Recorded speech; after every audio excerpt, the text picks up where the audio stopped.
Hello and welcome to Call to Action, the go-to podcast for anyone trying to make sense of the world of marketing and advertising. In an industry that is a minefield of utter bollocks, we aim to capture our heroes and allies from the front line to have a chin-wag with.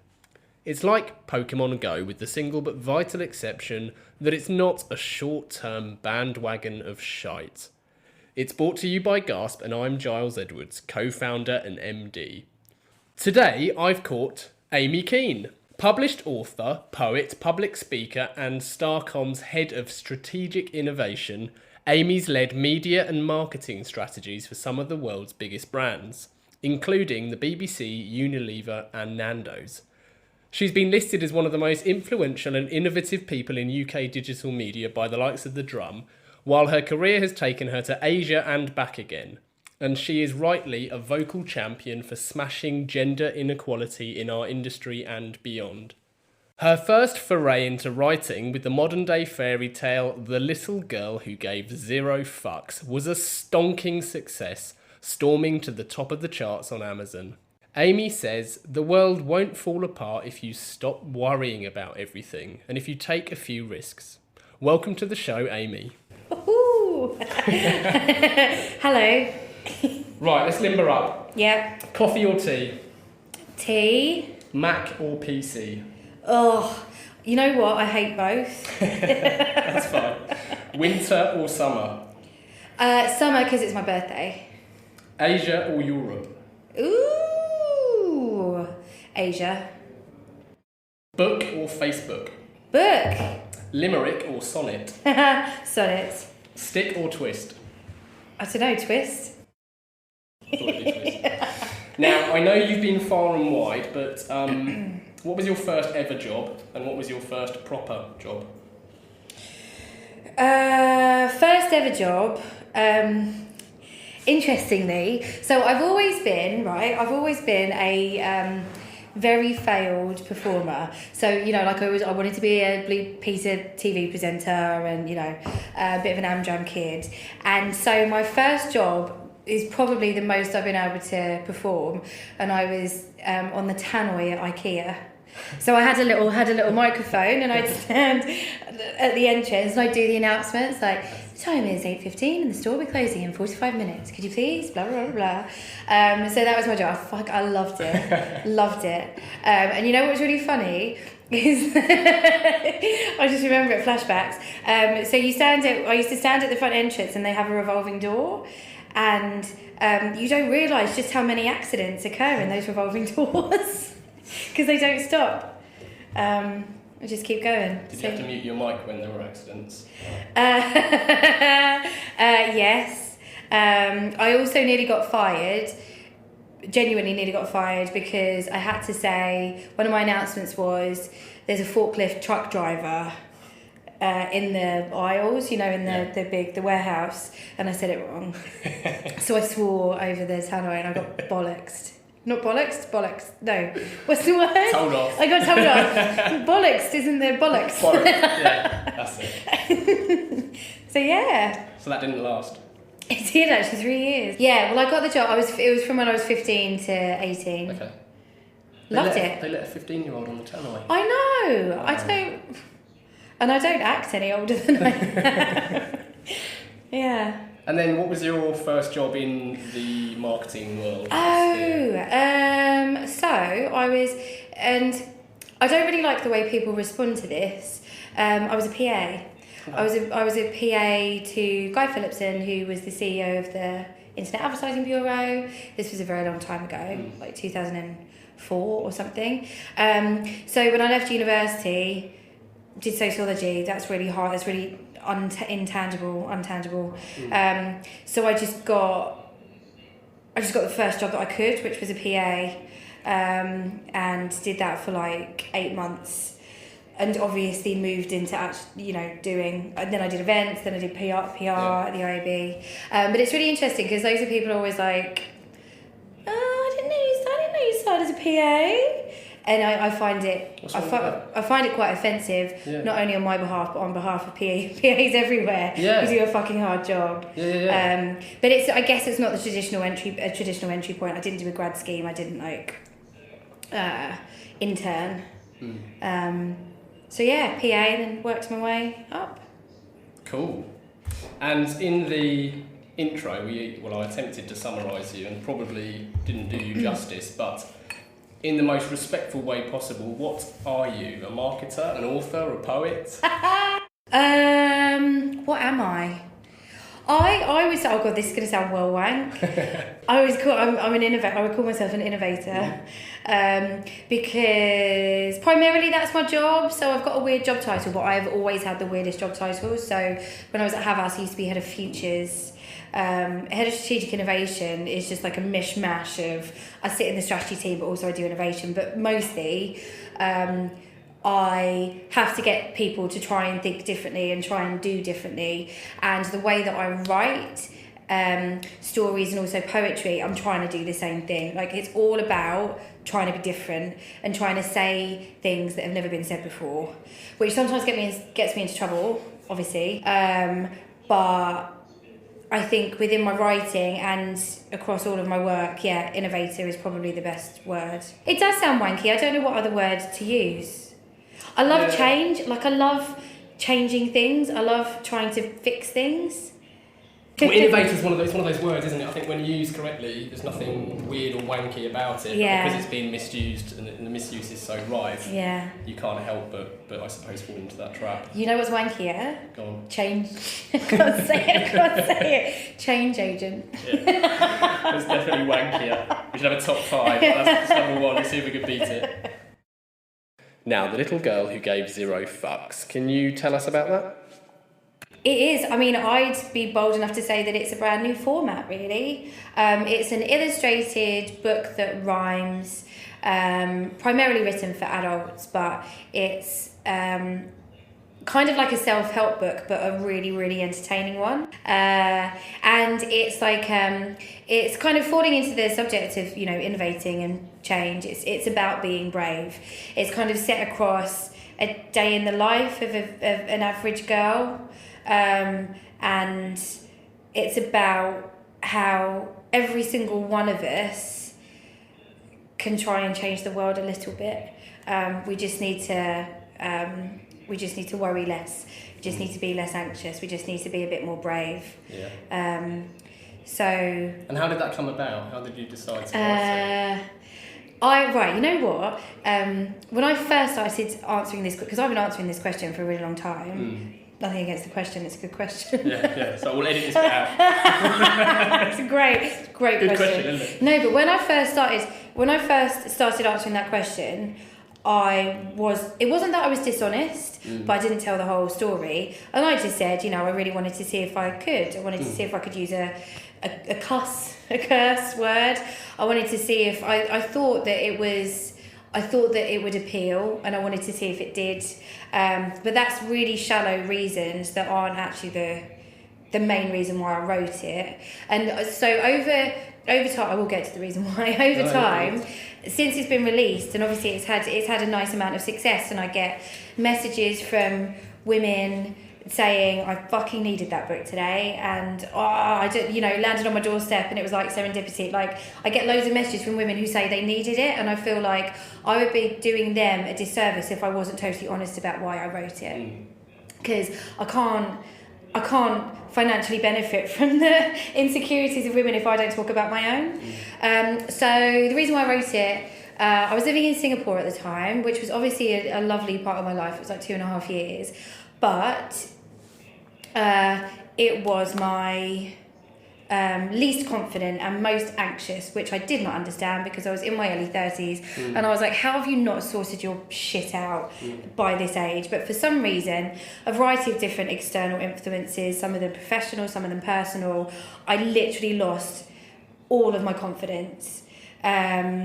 And when that happens, it's almost like your nerve endings are on the outside of your body. Like, I was so sensitive, and the tiniest thing would become a massive deal, and I was giving all the fucks, and I just found like it was a really unappealing. I just thought, like, sort it out.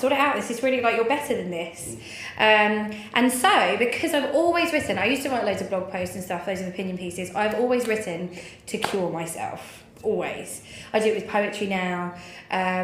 So I wrote a story that was essentially telling myself to stop giving so many fucks. And that is exactly how it happened. And so I wrote it, and it's worked for me, because I thought, if I write it and other people see it, then I have to fucking do it. I have to do it. So yeah. And did you find that therapeutic? Yeah. Well, also, so while I was in Asia, I had a confidence coach. It was really expensive. So I started seeing this guy, and he did like he had various different techniques, like hypnotism was one of them, but then also I guess you'd call it CBT. I don't know, like light CBT. Not entirely sure what that is, but he used to say this thing to me, which was every single person has. Have I told you this before? Every single person has a remote control. You have one, I have one. Yeah. And look, could you pass me that remote control? So I'm kidding. Every single person has a remote control, and every single one of the buttons is like one of your emotions. Yeah. So happy, sad, angry, jealous, blah blah blah blah. And this is how we function. And what the confidence coach said to me was, you give everyone your remote control, and you're like, go on. And I realised then, I was like, oh shit, yeah, I do. And he said, you know what you have to try and do is you have to try and keep hold of your own remote control. And I know, again, that's like, it's a little bit like, a little bit namaste, a little bit, new age, but it totally made sense to me. So, and there's lots of parallels with the whole zero fucks in your basket, giving them away. So, I've been told something similar with anxiety. Yeah. And it's, well, not just anxiety, any particular emotion that might be, for whatever reason, interfering with your well-being, mental or physical. Yeah. And along the similar lines, it's more about recognising how you're feeling in that moment, and in recognising it almost enables you to then let go of it or move on. So it's Oh god, there's totally. nothing wrong with that at all, I don't think. And the word fucks was deliberate in the title. Yes.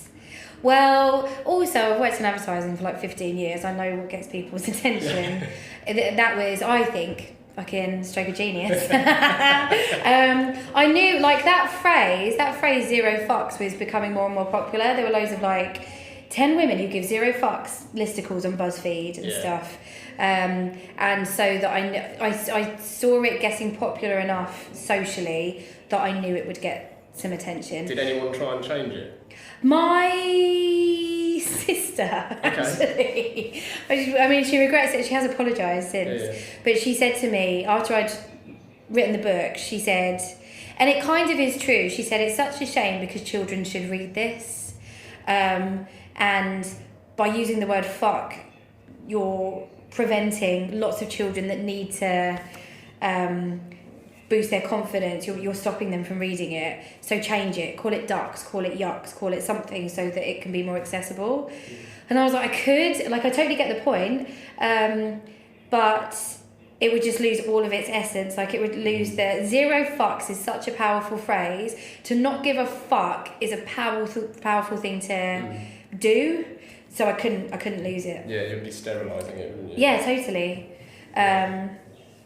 The trickiest part, which has totally bitten me on the arse, is that we don't have an asterisk, which means that because I said I can't, if I give zero fucks, then I shouldn't have an asterisk, should I? It means I can't advertise, which is so annoying.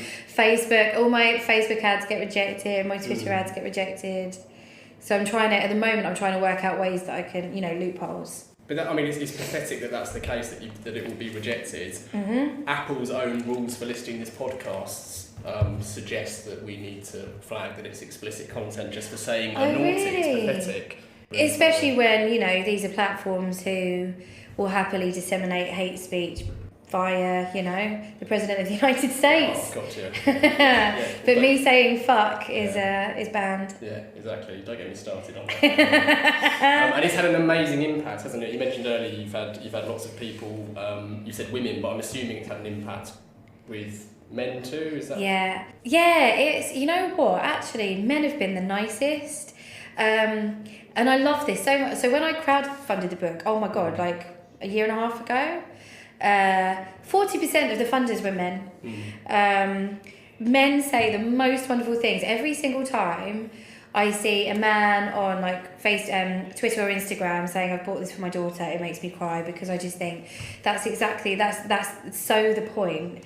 I don't know any man that's actually said that he's read it for himself, but lots of men have read it and said they really liked it. Yeah. There was a guy, do you know Dale Lovell? He runs Adulike. He's the MD of a ad tech or like native advertising company called Adulike. He bought a copy of the book for every single person in his office for International Women's Day. I was like, that's fucking nice. Yeah. Boosted my sales. Yeah. Men have been amazing. Interestingly, and I don't want to be too negative about this, but there's been very little backlash. The most personal, kind of most dismissive, sort of scathing comments have been from women. And anything that's come back that you think's fair? No. They haven't read it. Good. It's women. It's women who haven't read it. It's ridiculous. Probably the Twitterati. Yeah. You can do anything and you'll find someone to backlash. You really will. Yeah. And I heard a rumour that you're looking into the musical. Is this true? We've started. Have you? We've started. Oh my God. This Amazing. is literally, hands down, the most exciting thing I will ever do in my life. Like, it's so I have a little bit of a musical background because I used to be in like stage. I play the piano and play the clarinet and used to sing at weddings, and so it just, because I announced it at my book launch, didn't I? Yeah. That I was going to do it, but then I was just certain that I would. Anyway, so I did a book signing in Oxford. And like it was like a Q&A, and I spoke about the fact that it's perfect for a musical. There were 2 people in the audience who run a theatre production company and have done like really, really interesting different shows. Like, it's so bang on for my brand. Yeah. Like they've done loads of Shakespeare, so they've done a version of Julius Caesar but it's set in an office and all the characters are women. Like they've done Jane Eyre the musical. Like they're just really interesting people. Anyway, so they got in touch and were like, can we please do this for you? So yeah. So we've started writing it. Like, we've got the songs all kind of sketched out. It's we want it to be like, so I want Les Mis, but with a garage soundtrack. If you can imagine, Les Mis meets DJ EZ. Nice. Meets Southwest London. Yeah. Nice. That's what I want. And your writing doesn't stop there. So you did. We mentioned it on the intro, but you're also a poet. So I need to try and say this without sounding, when you're a poet, you have to you have to live and breathe it. You have to be so into it, like. This is what everybody says, but essentially I got into it because I'd written the book, Little Girl Who Gave Zero Fucks, and I'd written it in rhyme. Now, you cannot call it proper poetry just because it's written in rhyme. If anything, I've spoken about the poetry community before, if anything, they look down upon stuff that rhymes too much. Limericks and that.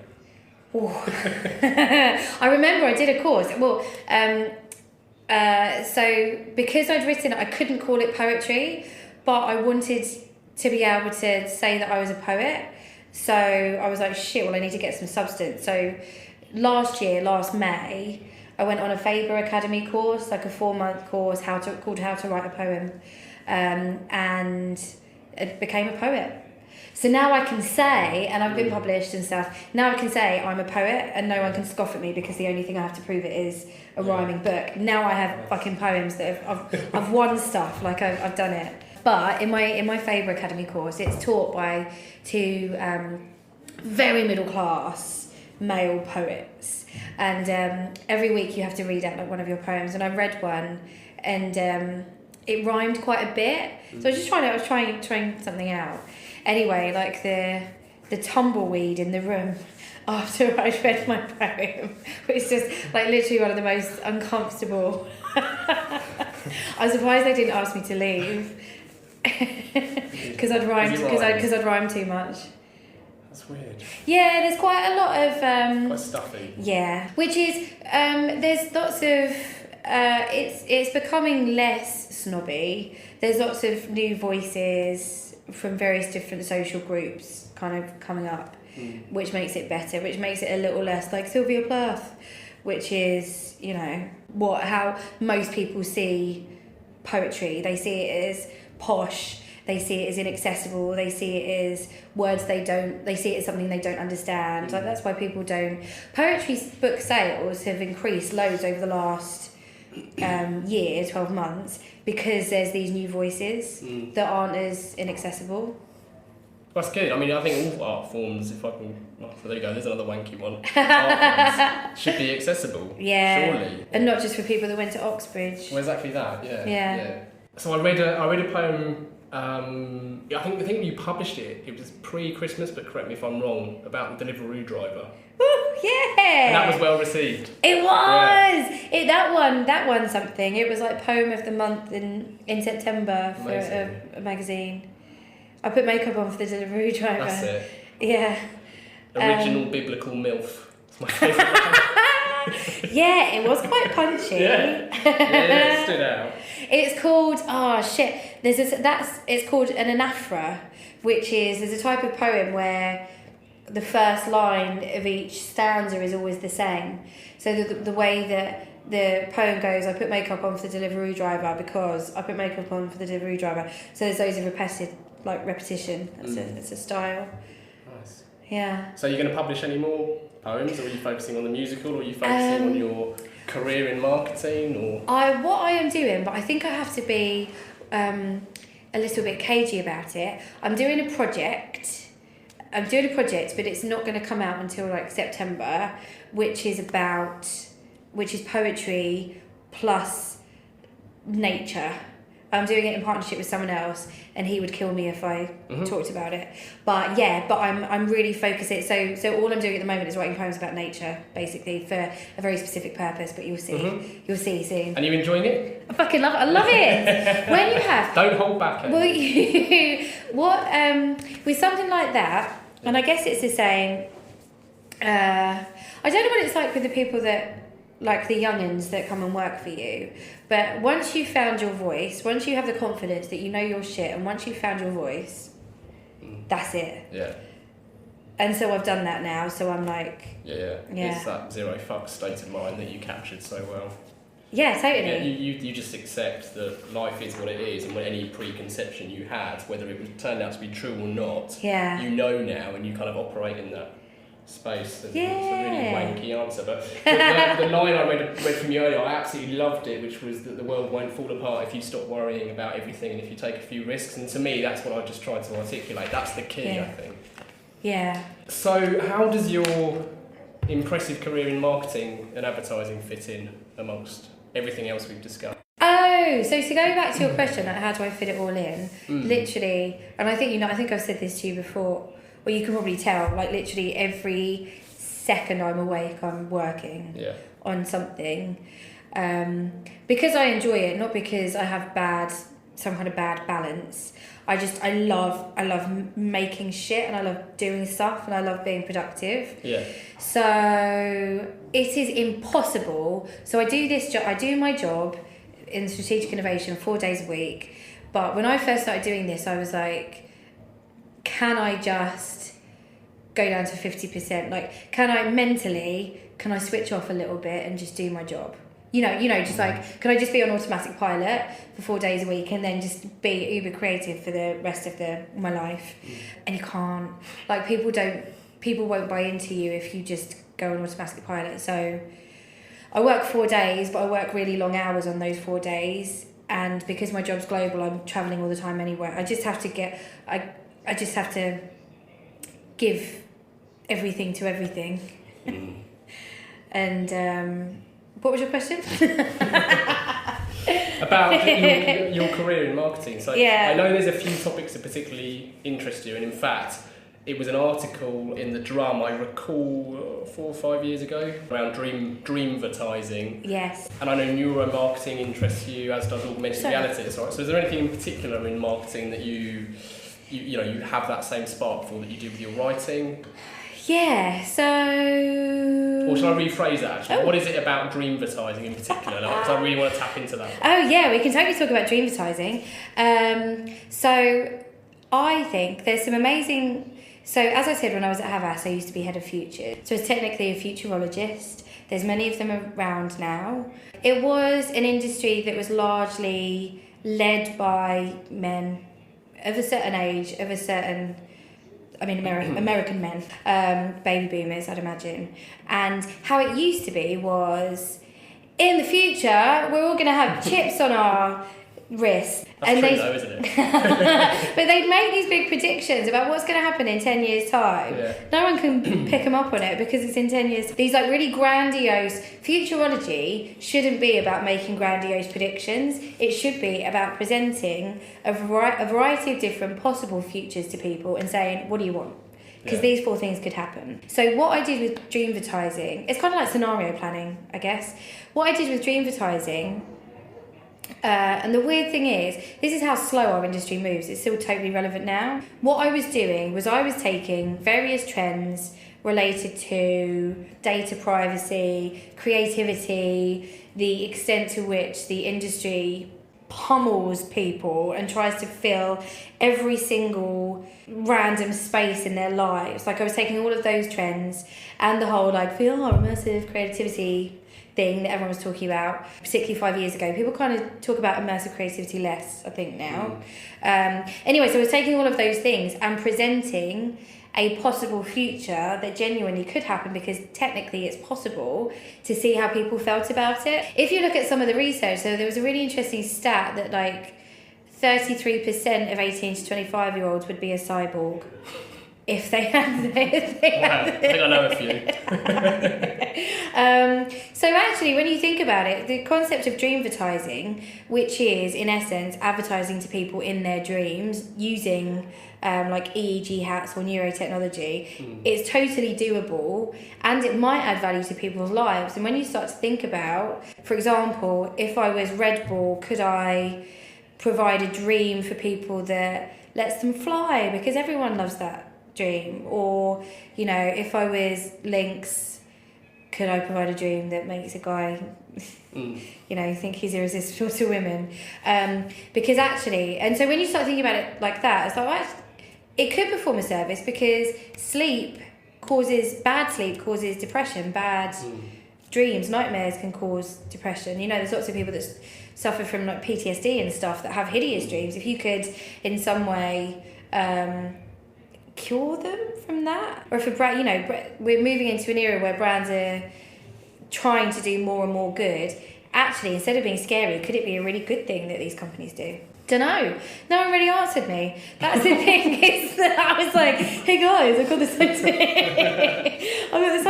Said it out. And no, I think like your guy. Yeah, we wrote an article about it in response. But to be fair, I don't think we answered you. All I want is someone to. But you could still. It's. I wanted some people to answer me and say, no, that's terrible, or oh my god, let's consider it. But no one did. Yeah, you'd have regulation issues, I'm sure. Well, the way that it would work is that you wouldn't be pumping thoughts into people's brains. That would be bad. Well, you would. Naughty Mark Zuckerberg. You wouldn't be whispering in people's ears while they were asleep. What you'd be doing is when a human being drifts into REM, that's when they're most susceptible to sounds and lights. So what you would do is you would use that hat, like the neuro hat, to work out when someone's drifting into REM sleep, and then you'd play stimulus, like a variety of different lights, colours, music, jingles, like your amazing podcast jingle, and maybe messages, but that would be where regulation would have to kick in. So you're not actually telling them what to think, you're letting their imagination do the job, and then just kind of letting them, you know, seeing what happens. And that hasn't developed in the last few years? No, but I think this is how I'm... Yeah, we should do it. Let's do it. This is millionaire territory. Yeah, no, it is. Does that create... Because there's another topic that I know you're interested in is augmented reality. Yeah. I love all of this stuff because I like how you can. I need to be careful. I just like how you can play with people. You know, like this kind of creativity messes with people's heads and transports them to different places and changes the way that they view the world. Like augmented reality could change the way that people view the world. I just don't think anyone's done it properly, and that's the reason why I keep weighing up. I mean, it's easy for me to criticise. I'm not doing anything about it, but I feel so disappointed in the augmented reality industry because it genuinely could have changed. I feel like it could have changed the world, but it hasn't. Yeah, and it's been quite slow, hasn't it? I remember seeing, slow. I think it was Leia that first brought augmented reality to market, and it must have been, it was not long after we started Gasp, like almost 10 years ago, maybe 8 years ago. And it was such you could immediately see how it could be deployed so effectively in so many ways. Yeah. But, and we tried to pitch it and sell it in, and we were successful to a point, but I think it's the fact that it's new, therefore it's risky, therefore a big shield comes up for lots of businesses, and maybe that's what introduces friction, I don't know. Yeah. There's certainly more that could be done with augmented reality that hasn't been done yet. Yeah, totally. Like they've gone under now, haven't they, Blipper? Yes. I was rooting for them for like 4 years, talked about them at every opportunity, tried to do loads of stuff with them. They just didn't, like, how can you not understand? Sorry, this is quite punchy, but how can you not understand when there's a new technology and a new way of seeing things or doing things? How do you not get that involves a really significant amount of education, real people, human education? Like, you can't just expect. It's so arrogant. We're so arrogant in this industry that people just do the shit that we put in front of them, and that's how so many campaigns just die on their arse, because we've made this arrogant assumption that people will like it. You know, like in the UGC days, upload your this, upload your that. It was arrogant because it was assuming that I've got enough time to. It was that Pantene thing where you swish your hair and you film it, and no one does that. No, you're absolutely right. But strategy is obviously a key part of it. And strategy is an interesting word. Is it an interesting word, Giles? It's not really an interesting word, but the meaning of it, I think, has been lost. Yeah. And previous guests have talked about strategy, not least JP Hansen, who's definitely a strategic master of sorts. So what is strategy? What to you is strategy? Because it's quite an ambiguous term, but I think it's often misused. What is strategy? What would I say is strategy? Christ, I do it. What is strategy? What I would say for all the clients that I've done strategy for, that it has to be. So I've done strategy for like anyone ranging from like Nando, just did for Domino's Pizza. In Asia, I did strategy for a massive pharmaceutical company that sold laxatives. It's establishing a way of thinking that is totally unique to you. So for I get so cross when people repurpose strategies and ways of thinking, because to me that's doing it wrong. For any single client that I have, what I try to establish, and it plays out across the entire way they communicate, is how do you think that is unique to you, and that will determine who you talk to, where you say those things. I think there's far too much stuff, particularly in media agencies, off the shelf. You're not thinking, it's original thought, like you're not thinking if you're taking something off the shelf. I know everyone likes to, I'd say about 60% of meetings, someone will quote Byron Sharp like they're some kind of fucking crazy genius because they've read a book. Yeah, and most people haven't even read that. They haven't, they just know the few things that everyone quotes. Yeah. But I just think strategy is you think differently for every single one of your clients, and it's my job to establish what that way of thinking is. Oh, you made some really good points, especially the original thinking behind it, because as you say, off the shelf, you know, by its own definition is therefore not the right strategy. Yeah. But nowadays, it's certainly in our world anyway, we think that, and apologies to listeners because I've ranted about this slightly in previous episodes, that clients tend to go straight to the tactics or the thing or let's do AR, let's do Facebook, let's do whatever, without actually planning properly and having that strategy in place. Is that something you observe too? Am I right? Or God, yeah, totally. Well, there's way too much distance often between a strategy and the implementation because the strategy has been too high level. I don't have that. The reason why I don't have that problem is I came from working in innovation, I used to work in social media, but working in innovation, I cannot lose sight of the tactics because I'm actually KPI'd on innovative tactics as well across the agency. So it's impossible for me to create a strategy that can't see its way all the way through to implementation. But it is a massive so much strategy is really self-indulgent kind of buzzwords, isn't it? Yeah, it's very fluffy, lots of rhomboids and purpose and nonsense matrices, and as you say, it's often so detached from the real world. And that's why it often, causes problems. Well, what's quite interesting is that in Asia as a continent, in lots of different Asian countries, they don't really buy into strategy that much because it isn't. What I loved about working in Asia is... Are you reading my questions? No, I can't. My eyesight's really bad. I can see black and red. There's loads less bullshit. Loads less. You can't fuck it. Sorry, my language has been so bad. You can't just sit on a table with your feet up and go, ooh, engagement. You can't do that. You can't get away with that. I'm going to move to Asia. I mean, it does have there's flaws. There's downsides of being an expat. Okay.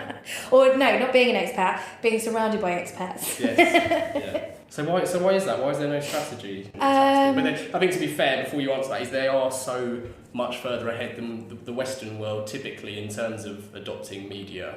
It wouldn't surprise me if there was already dozens of AR apps that improved your life hugely there, and I know there's certain amazing things there. That's the wonderful irony of when I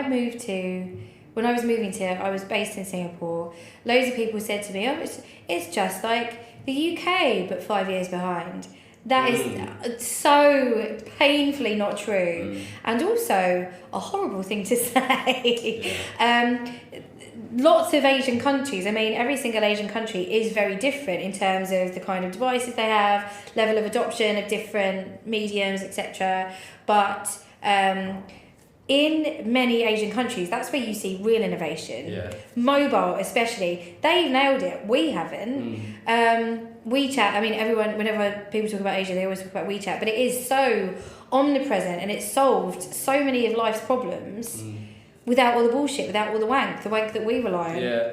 Also, to an extent in the US, like we all just talk wank. And we still haven't sorted mobile out yet.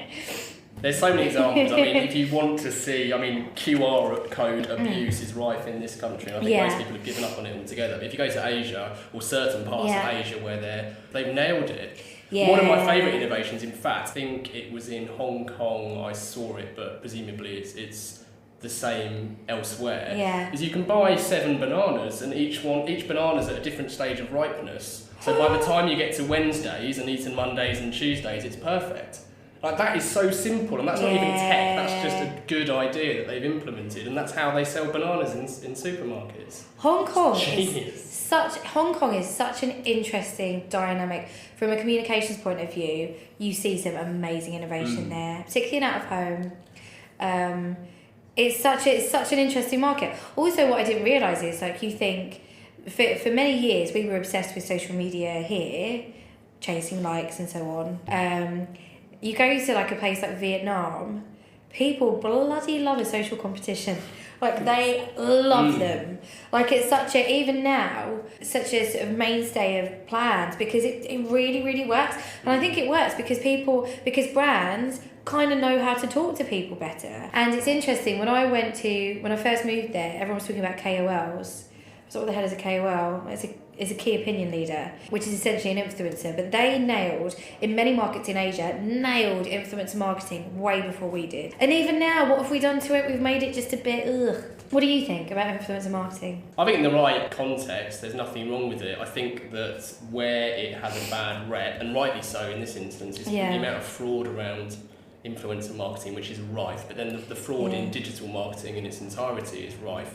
And you mentioned earlier the kind of vanity metrics of likes and so on and so forth. They've become vanity metrics because of all of the fraud. I mean, if a client wants to have 500,000 views on their video, you can buy that and almost overnight deliver those views. But what's that actually delivered? And I think because it's so easy to pull the wool over people's eyes with vanity metrics, it's led to this huge spike in fraud. And it shouldn't surprise us. But that in itself isn't an answer around influencer marketing. I mean, to me, influencer marketing is just, celebrity endorsement. Yeah. You've got different leagues of celebrities. But if you want a category A, Beckham-esque level, he's a celebrity. Is he an influencer? Yeah, sure, because celebrity is influence. So I think it's a bit, there's grey areas. Actually, having said that, every time an influencer talks about my book, I get a real spike in sales. It does work. Yeah. I'm sure in the right context, it definitely works, absolutely. And it's interesting because in terms of influencer marketing, you've got different niche scales of celebrity/influencer. So if it aligns with the target market or the segment that you're going after, then great, makes sense, makes complete sense. We've had a couple of questions in from listeners. Oh, really? Yes. Oh. I'm glad you can't read them because I'm looking forward to asking number 2. But number 1 from Jenny P. Your book is a beautiful, she's talking about little girl here. Your book is a beautiful weighty hardback and you work in innovation. Just curious, what are your thoughts regarding ebooks? I despise ebooks. I don't think, innovation doesn't mean changing stuff for the sake of it. There was nothing wrong with books. Ebooks are just soulless. Hate them. I did actually, they've done it anyway, but I did insist when with the publisher that I would not have an ebook. That is not how I want it to be consumed, but you can get a Kindle edition. Okay. But then you lose all the stunning illustrations. I know. There's no point, why would you replace it? I get that, when you go on a holiday it might be easier, but also it's really bad for your eyes. That's not innovative, creating something that actually does you damage. Yeah, it's true. It's a good answer. And our own Mark at Gasp has asked, is it true you have a chimp called Margaret? Margaret's with us. Yes, it is true that I have a chimp called Margaret. Okay. She hasn't been out much recently. It's the book, The Chimp Paradox, which is a bloody amazing book, really sticks in your head, funnily enough, it's written by a sports psychologist, and it's about how all of us have 3 parts of our brain: the computer that enables us to live, the human, which is our personality, and then the chimp, which is our really instinctive emotional side. And to be totally honest, I have been accused of being emotional in the past. Anyway, so I read this book and was like, okay, this is going to absolutely change my life. One of the ways in which you can you have to train your chimp, you give it a name. And so I called mine Margaret. Why Margaret? Because it sounded like, it sounded like a really old woman. It does. It was like my little, how old, this is so bad, but I'm basing this on my nans. Okay. They were both by this but also a little bit bitter. Just old and a bit angry. That was my nans anyway. So sometimes I have to let Margaret run around, but also people will tell me if Margaret's out. Remind me to tell you a story about my wife's nan after we record this. It's my favourite story. Okay, so the final part of our interview is our 4 pertinent poses. Oh, right. That we put to all of our guests. So, number 1, what advice would you give to your younger self? Don't drink booze. Genuinely, yeah. Okay. I would have been able to get so much done in life if I hadn't have drunk booze. Every single problem in my life has come from boozing. If I could go back and tell 20-year-old me, life is actually lovely. You don't have to get smashed all the time. That would be the best advice. I know it's quite serious, but I barely drink now and I just love it so much. If you could banish one thing from the industry, what would it be and why? LinkedIn. Really? Hate it. You hate it? Horrible place. Do you know what? 2 out of the 4 first guests we've had have had a little dig at LinkedIn. Have they? Yeah, JP Hansen is not a fan. Oh. I guess I have to be, as I work for a media agency, I guess I have to be quite diplomatic, but LinkedIn is a platform, there's nothing wrong with it. What it's become, toxic. Yeah. Any books that you would recommend aside from The Chimp Paradox, which we'll link to on our pod homepage? I would actually. Why I've stopped talking to white people about race. The reason why I would recommend it, everyone should read it, but this is my segue into the industry still has a terrible diversity problem. People don't know how to talk to each other. People don't have all these people in charge. They don't know how to hire diversity. It's such a. I still don't think that people really know how to talk to women. That book is just perfect. You read it and you're like, oh fuck. I didn't know. Shit! I didn't know that I was part of the problem. You know, everyone should read that book and books like it, because just reading Byron Sharp all the time is not going to make you a better person. We always dedicate every show to someone, and we bestow that honour to our guest, who also has to give their reason. Dedicate the show to someone. It can be anyone who's played a part in your career, or someone who's been instrumental that maybe hasn't had the spotlight they deserve. Or it could be Margaret. She doesn't deserve my dedications. I would dedicate it to my two sisters, because they're a little bit older than me, so they're 8 and 9 years older than me, so have always been my kind of heroes, if you like. And my sister Louise has released 4 books on HarperCollins, had amazing success, and is also a creative and a producer. And my sister Laura has her own HR consultancy, and if it was not for them, I wouldn't have seen any of the success I've had, because I wouldn't be as ambitious. I wouldn't believe that I was capable of doing, all the stuff I've done. So the pair of them are so freaking, every single day, they inspire me so much. And everything I do, I test on them. Like every idea I have, I test on them. Yeah. And they're so honest, and obviously we're sisters. So, but yeah, big time. Those two. Okay, so as a final call to action, everyone, if you've enjoyed this episode, if you head over to the podcast homepage, we'll share links to everything we've just discussed today, right back to the drum article that first caught our eye several years ago, which Amy penned. We'll also link to Amy's Twitter profile, not her LinkedIn, which I'd recommend following for starters. How else can people get more Amy Kean? I think that's it. Okay. I have a column, actually. I have a column with Shots magazine, who is such an amazing... You must read Shots. It's for creative people. So I have a monthly column, and they let me say whatever the hell I want. And they love it. They love it when I do. So check that out. That's I've written quite a bit for them now. So okay, we'll link to that too. Shots.net, I believe. Shots.net. Okay, yeah. Well, we'll make sure the link's right when we post this. So thank you for joining us. It's been an absolute pleasure to talk, and thank you to everyone who's willingly let their ears be bent by us for the last hour or so. Call to Action is charting really strongly, and we've featured in Apple's spotlight for several weeks now, so a special thank you to the guests that bring the magic and everyone listening. If it wasn't for this monotone chap, we might really be flying. But please do get in touch with the show, and to have your questions answered in upcoming episodes, email us at hello@calltoaction.co.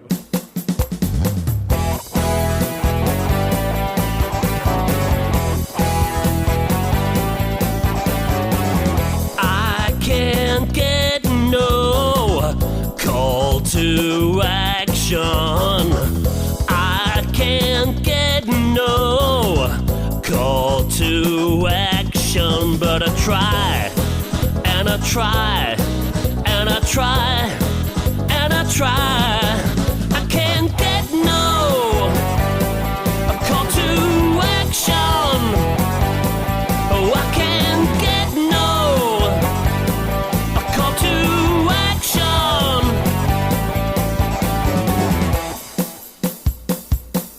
Yeah.